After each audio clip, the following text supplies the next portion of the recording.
अरे बड़े मियाँ दीवाने ऐसे न बनो, ये जीवन कैसे जीना है हमसे सुनो। तो जिस उम्र में हम लोग चल रहे हैं ना, ये है मृत्यु की तैयारी। आज हम लोग यहाँ कई लोग जोड़े में बैठे हैं, तो एक न एक को बिछड़ना ही पड़ेगा। इसका भी आप तैयारी कर लो। क्या तैयारी करनी है? हमको अक्सर आपने देखा होगा जेंट्स लेडीज़ पे डिपेंड होता है। बाहर जाना है, मेरी पेटी बना दो, मुझे पानी पिला दो, मुझे खाना दे दो। ये सब आदतें छोड़ते चलिए। आप अकेले अकेले होंगे, इसकी तैयारी करना है। और लेडीज़ के लिए भी खास करके बोल रहा हूँ, डिपेंड रहती है। मिस्त्री को बुला दो, ऑटो वाले को बुला दो, इसको बुला दो, ये सब भूल जाओ। आप उनको सिखाओ कि नहीं ये नंबर लो, मैं नहीं करूँगा फ़ोन, बात करो, ऑटो वाले से बात करो, टीचर से बात करो, इससे बात करो, ताकि आपके जाने के बाद हाथ न फैलाए, किसी बेचारापन नहीं आना चाहिए। व्यक्ति तब तक बूढ़ा नहीं होता जब तक उसके भीतर प्रेम है। आपने देखा होगा 50 साल 60 साल में जैसे जैसे लोग चिड़चिड़ापन, गुस्सा, फ्लक्चुएशन होता है, वो जल्दी बीमार होगा, बुढ़ा होगा, जल्दी मरेगा भी।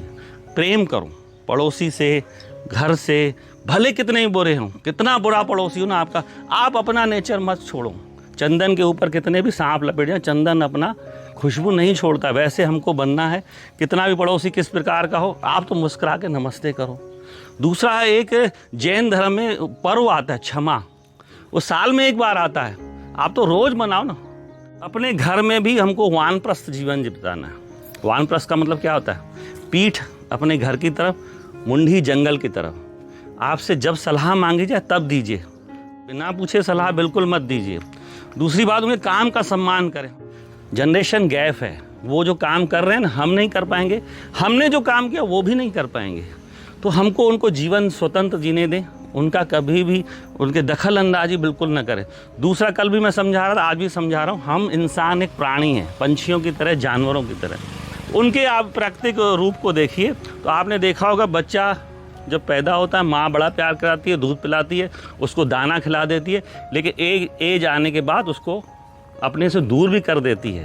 तो हमको अपने से दूर करना है, उनके जीवन में कभी दखल अंदाजी नहीं करना है। और कई बार लेडीज़ को देखा है, बहू ऐसे आ गई, बहू ऐसे आ गई। अरे वो अपना घर छोड़ के आई है, अपना परिवार, अपना बचपन छोड़ के आई है किसी को, तो अपने पति पर भी हक न जमाएगी तो किस पे हक जमाएगी? आप अपने पति पर हक जमाते हो, आप जमाते हो ना। आपकी उम्र हो गई भले, तो क्या आपने जवानी में नहीं हक जगाएगा? उसको बल्कि सम्मान देना चाहिए। अपनी तैयारी कीजिए, हमें कैसे जीना है। आपने जो कमाया है ना धन संपदा, वो अपने ऊपर जरूर खर्च करें। मरने के बाद लोग लूट जाएंगे। और दूसरा, जो आपने जमा करके रखा बच्चों के लिए, क्या बहुत अच्छी बात है, लेकिन अपने जीते जी जरूर उनको जल्दबाजी मत करें। बहुत लोग करते हैं, अरे भैया मैं तो फुर्सत हो जाऊँ, प्रॉपर्टी लिख के दे दिया, ये तुमको आया, ये तुमको आया। वो कभी मत कीजिए, वसीयत बना दीजिए। तो पैसा जो हमारा होता है, रुपया होता है, वो हमारी दूसरी औलाद होता है। पहली सांसारिक औलाद तो हो देख लिया आपने, भगवान ने जो दी। ये सांसारिक, ये दूसरी औलाद है जो पहली से कभी कभी दूसरी ज़्यादा काम आती है। तो अपने स्वास्थ्य की सुरक्षा के लिए इसको बचा के रखे, जाने के बाद तो ले ही जाएंगे। अपने संघर्षों की कहानी बच्चों को जरूर सुनाएं, लेकिन प्रेरणा के रूप में। कभी उनको ये एहसास न कराएं कि मैंने तुम्हारे लिए किया, मैंने तुमको ऐसा बनाया। एहसान मत जताएं उनके ऊपर। भगवान ने आपको अगर पैदा किया इस धरती पर, अपने फ़र्ज पूरे किए, वो आपका फ़र्ज था। आपके माँ बाप ने भी आपको पाला बड़ा किया, आपको रास्ता दिया, तो आपका भी फ़र्ज था बच्चों को अच्छी शिक्षा देना, अच्छा मार्गदर्शन देना, ये आपका फ़र्ज था। अब इस उम्र में धन संपदा और प्रॉपर्टी बनाने की कभी भी मत सोचिएगा। ये सबसे बड़ी बीमारी है। आप एक ज़मीन खरीद लो, प्लाट खरीद लो, मकान खरीद, जो खरीदे आपने अच्छी है, प्रॉपर्टी पड़ी है, अब नया प्लान मत करिएगा, नहीं तो आपको बीमारियों से ज़्यादा कुछ नहीं देंगे। आप एक दिन घर में आप 50 लाख रख के देख लो, दूसरे दिन आपको बीपी बढ़ जाएगा, शुगर आ जाएगी। एक ज़मीन खरीद लो, उसको बाउंड्री बनाना, ये कब्जा कर रहा है, ये कर रहा है, इसी चिंता में आप अपने आप को और बीमार कर दोगे। तो जो है उससे संतुष्ट रहिए, अपना जीवन मस्त करिए। इस उम्र में लोग आ करके खाने पीने की तरह ज़्यादा आकर्षित होते हैं। तो खान पान भी आप दवाई जैसे लो, सुबह 2 गोली, शाम को 2 गोली। जितना शरीर को ऊर्जा की ज़रूरत है ना, उतना ही लीजिए। अगर ज़्यादा लेंगे ना, वो भी आपको बीमार करेगा और अस्वस्थ करेगा। तो उसको अपने आप को फिटनेस, अपने को स्वस्थ बना के रखना है। तो पहला जो है खान पान। आज सबसे अमीर आदमी जानते हैं क्या है?